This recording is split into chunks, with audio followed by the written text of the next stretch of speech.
खबरदार में अब हम उस कंगले पाकिस्तान की फटी जेब का विश्लेषण करेंगे जो भले ही परमाणु संपन्न देश होने का दम भरता हो, लेकिन उसमें इतना दम नहीं है कि वो एक डैम भी बना सके। अपनी आजादी से लेकर अब तक दुनिया की दया और भीख पर जीते आए पाकिस्तान की माली हालत अब इतनी ज्यादा दयनीय हो चुकी है कि उसके एक हाथ में परमाणु बम, दूसरे हाथ में कटोरा, जिसे पाकिस्तानी आवाम के सामने फैलाकर डैम बनाने के लिए चंदा मांगा जा रहा है ताकि पीओके में सिंधु नदी पर प्रस्तावित डैम का निर्माण करने के लिए पैसा जुटाया जा सके। वो पाकिस्तान जिसने दुनिया में बड़ी बड़ी जंगें लड़ के दुनिया की सुपर पावर्स को शिकस्त देके आज जो मिसाइल टेक्नोलॉजी में आज इस मकाम पे खड़ा है कि सिर्फ इंडिया और इस्राइल नहीं, मगरिब के मुल्क भी पाकिस्तान के एटमी मिसाइलों की जद में।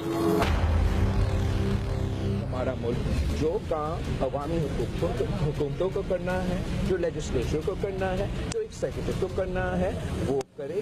दुनिया में कोई मुल्क नहीं है, एक मुल्क आप मुझे बता दें जहां से किसी भी जुडिशल ब्रांच ने एक डैम बनाया। रियासत पाकिस्तान के ऐसे हालात हो गए हैं कि अब डैम्स बनाने के लिए भी हमारे पास पैसे नहीं हैं।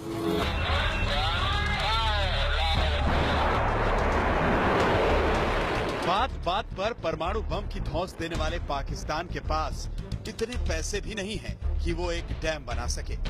इसीलिए अब पाकिस्तान देश की जनता के आगे हाथ फैलाकर कह रहा है, डैम के नाम पर कुछ दे दे बाबा।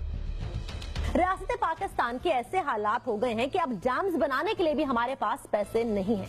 इस सारी सूरत हाल को मद्देनजर रखते हुए काबिल एहतराम चीफ जस्टिस साकिब निसार को पूरी कौम से अपील करना पड़ी कि आप फंड्स दें ताकि हम डैम्स बना सकें। इस हद तक हमारी मईशत का दिवालिया निकल चुका है और ये कहना गलत नहीं होगा कि चीफ जस्टिस मुल्क की बीमार मईशत को ऑक्सीजन देने की कोशिश कर रहे हैं कि शायद किसी तरह ये सिस्टम चल सके। कोई और मुल्क होता तो ऐसा सोचकर ही शर्म से पानी पानी हो जाता, लेकिन पाकिस्तान की नदियों के साथ साथ पाकिस्तानी हुक्मरानों की आंखों का पानी भी तेजी से सूखता जा रहा है, क्योंकि अगर ऐसा न होता तो एक डैम बनाने के लिए देश की आवाम के सामने हाथ फैलाने से पहले वो चुल्लू भर पानी में डूब मरना पसंद करते।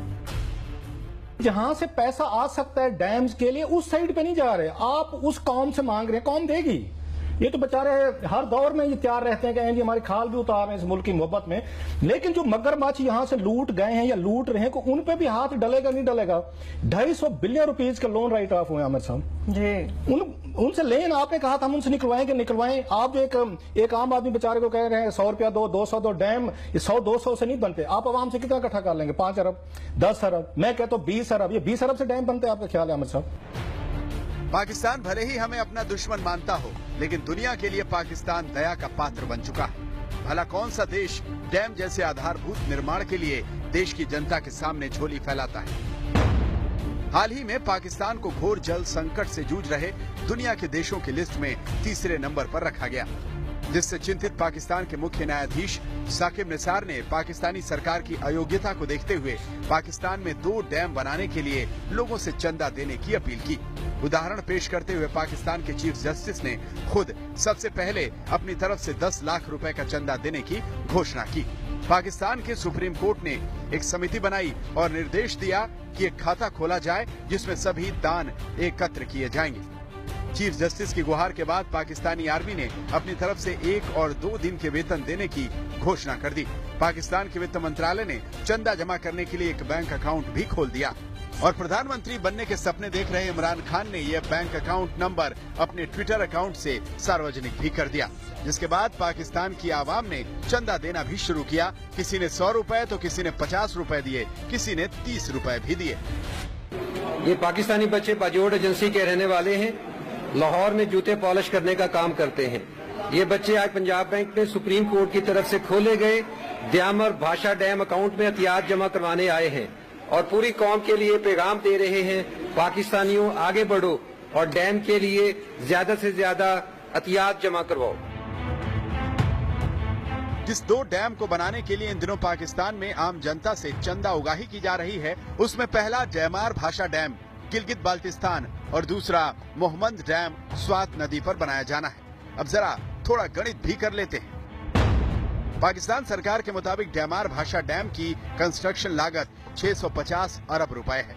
अब अगर हम ये मान लें कि चीफ जस्टिस की गुहार के बाद रोजाना 20 लाख रुपए का चंदा इकट्ठा होगा तो 650 अरब रुपए इकट्ठा होने में 72,500 यानी 199 साल लग जाएंगे। और ऐसा तब होगा जब 199 साल तक लगातार हर दिन पाकिस्तानी आवाम अपनी गाढ़ी कमाई से 20 लाख रुपए रोज सरकार की दान पेटी में भेंट करे।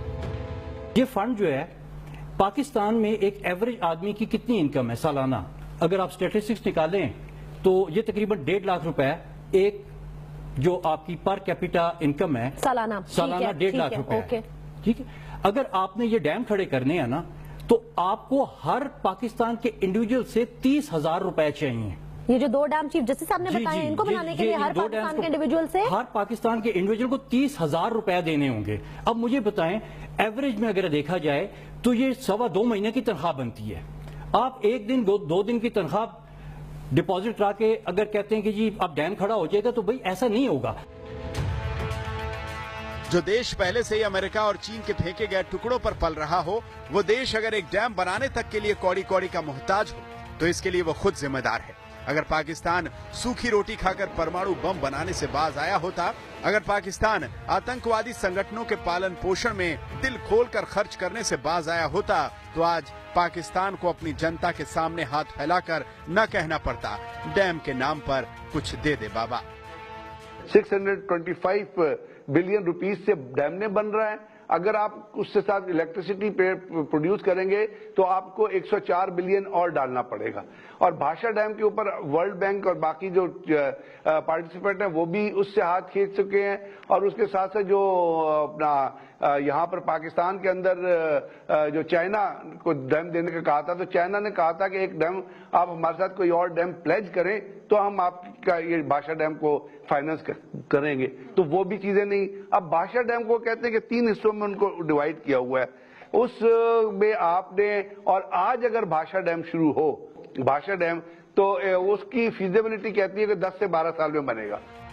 सबको पता है कि चंदा जमा करके डैम नहीं बना करते। इसके बावजूद डैम के लिए पाकिस्तानी जनता के सामने हाथ फैलाए पाकिस्तान को देखकर एक ही बात दिमाग में आती है, ये बिक गई है गवर्नमेंट। अब गवर्नमेंट में कुछ नहीं है। किसी देश की सरकार डैम बनाने के लिए जनता के सामने भीख का कटोरा लेकर खड़ी हो जाए, ये किसी भी देश के लिए चुल्लू भर पानी में डूब मरने वाली बात हो सकती है। लेकिन ऐसा पहली बार नहीं हुआ है जब इतने गंभीर मामले को पाकिस्तानी सरकार ने मजाक बना दिया हो। पाकिस्तान में साल 2005 में आए भूकंप के बाद तत्कालीन राष्ट्रपति परवेज मुशर्रफ ने ऐसे ही देश की जनता के सामने हाथ फैलाया था और प्रेसिडेंट रिलीफ फंड में दान देने की गुहार लगाई थी। इसी तरह 1990 के दशक में नवाज शरीफ ने भी पाकिस्तान पर चढ़े विदेशी कर्ज को उतारने के लिए कर्ज उतारो मुल्क संवारो नाम की चैरिटी मुहिम लॉन्च की थी। उससे भी पहले जुल्फिकार अली भुट्टो के समय में पाकिस्तान में विकास कार्य के लिए जनता से रोज 1 रुपया दान देने की अपील करने वाले विज्ञापन छपते थे। और अब एक बार फिर पाकिस्तान अपनी आवाम के आगे हाथ फैलाए खड़ा है और डैम बनाने के लिए दिल खोलकर दान देने की गुहार लगा रहा है। डैम बनाने के लिए जनता से चंदा देने की मुहिम की पाकिस्तान में भी यह कहकर निंदा हो रही है कि देश के विकास कार्य ऐसे जुगाड़ से नहीं किए जाते हैं, लेकिन ऐसा हो रहा है जो बेहद शर्मनाक है।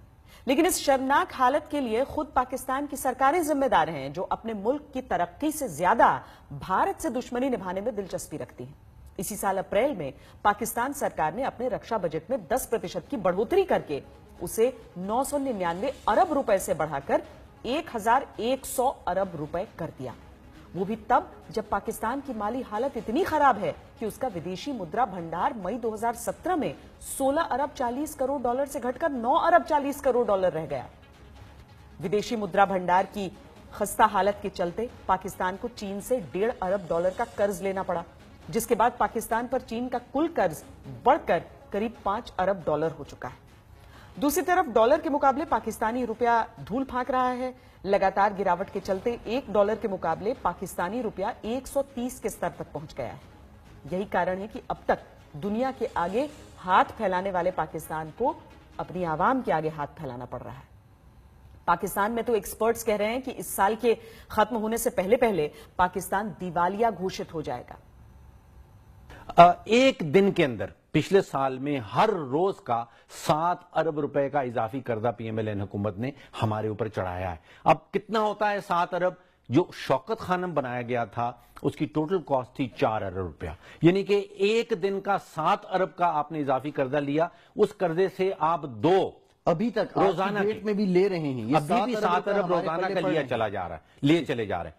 अब ये जिस सिमत में हम जा रहे हैं उसको कहा जाता है डेट ट्रैप, यानी कि एक ट्रैप है, एक शिकंजा है, हम उसमें फंसने लगे हैं। और उसका मतलब ये होता है कि आप अगर देखिए कि 1976 में जो हमारी अगर 100 रुपए की आमदन थी, हुकूमत पाकिस्तान की अगर 100 रुपए आमदन थी, तो उसमें से 11 रुपए सूद की मद में दिए जाते थे। 1984 में वो बढ़ के 19% हो गई और अब 40 से 45% हम आमदन का हिस्सा जो है वो सूद की मद में दे देते हैं। 100 रुपए आप कमा रहे हैं, 45 रुपए तक आप सूद की मद में दे रहे हैं। इसके बाद फिर आप क्या करेंगे? आप कहां से स्कूल बनाएंगे? आप कहां से अस्पताल बनाएंगे? अगर आपकी आमदन जो है वो 10,000 रुपया है और उसमें से 4,500 रुपया आप सूद की मद में निकाल दें, फिर आप बच्चों का स्कूल की फीस कहां से देंगे? कहते हैं कि मुसीबत आने पर दिमाग काम करना बंद कर देता है। पाकिस्तान के साथ भी इन दिनों यही हो रहा है, वरना पहले से ही गरीबी की मार झेल रही जनता से चंदा उगाही की बात उसके दिमाग में नहीं आती। साल 2016 में जारी आधिकारिक आंकड़ों के अनुसार पाकिस्तान की 35% जनता गरीबी रेखा से नीचे जिंदगी गुजारने को मजबूर है। पाकिस्तान में 6 करोड़ लोग गरीबी की गर्त में जी रहे हैं। हालत यह है कि पाकिस्तान की 60% आबादी को अक्सर खाली पेट सोना पड़ता है और 4 करोड़ पाकिस्तानी बच्चों में से 38 लाख बच्चों को मजदूरी करनी पड़ती है। पाकिस्तान सरकार की तरफ से जारी 2014-15 की इस रिपोर्ट में कहा गया है कि पाकिस्तान का 70% हिस्सा आतंकियों और जिहादियों के पनपने की जगह बन चुका है, जिसकी मुख्य वजह गरीबी है। तो जिस पाकिस्तानी जनता को यह नहीं पता होता कि वो अपना पेट कैसे भरेगी, उस जनता से चंदा लेकर पाकिस्तानी सरकार अपनी जेब भरना चाहती है। अपनी ही जनता के साथ कोई सरकार इतना क्रूर मजाक कैसे कर सकती है?